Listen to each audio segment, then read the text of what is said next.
Oui, on peut aussi contester une OQTF qu'on n'a jamais reçue. Bonjour à vous, Karim Chiba, avocat au barreau de Paris. Alors, ouais, on peut contester une OQTF qu'on n'a jamais reçue.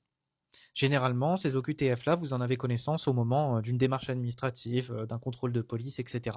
Alors, comment ça se passe? Le principe en droit administratif et en droit français, c'est que pour le cas général, vous avez 30 jours pour effectuer un recours contre une OQTF.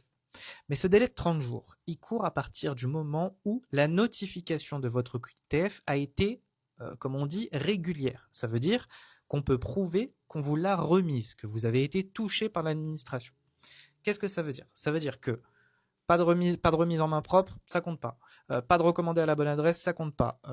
Destinataire inconnu, ça compte pas. Adresse périmée alors que vous l'aviez transmise à l'administration, ça ne compte pas. Bon, ça veut dire que l'administration ne peut pas vous opposer ce délai. Ça veut dire que votre délai de 30 jours, même s'il est expiré, on ne peut pas vous dire, monsieur, madame, vous êtes hors délai. Bon, on n'a qu'une seule grande limite, c'est que la jurisprudence limite ce délai pendant lequel on doit en avoir connaissance à 1 an.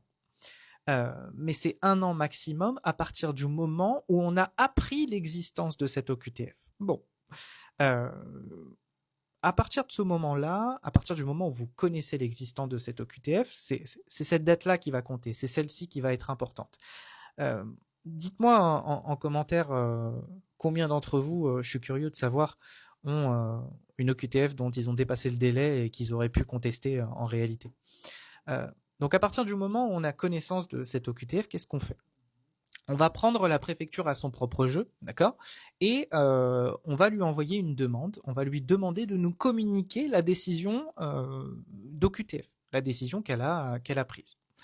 Eh bien, le nouveau délai qui va courir, c'est le délai à partir duquel elle vous aura remis cette décision. Et là, badaboum, on disposera d'un nouveau délai pour contester en justice.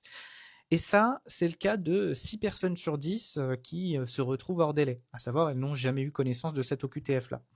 Euh, et c'est pour ça qu'on arrive à contester un bon nombre de QTF et à les faire tomber, que ce soit sur la forme ou sur le fond. Et je vous le répète, je vous le répéterai jamais assez, la situation n'est jamais terminée. Euh, Prenez vos OQTF, faites le point sur votre situation, regardez s'il y a un moyen de recours vous est ouvert, ne lâchez rien. Bon courage et à bientôt.